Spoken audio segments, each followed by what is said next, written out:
شنو هاد النحس اللي فيك عمي مجيدو؟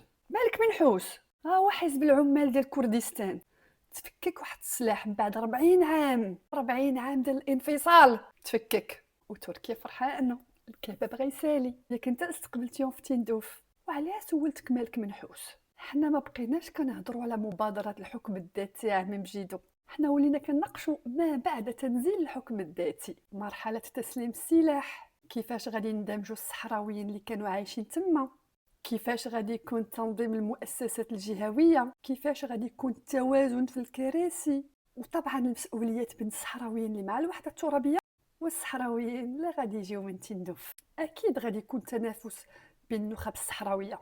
حنا كنفكروا في الفتره الانتقاليه، في نزاع السلاح، في دمج القيادات، في تنظيم الانتخابات الجهويه، الخ الخ الخ.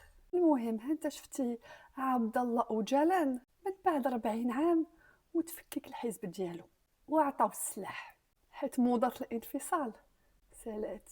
المبادرة المغربية هي الحل الجدي والواقعي والوحيد. بيس.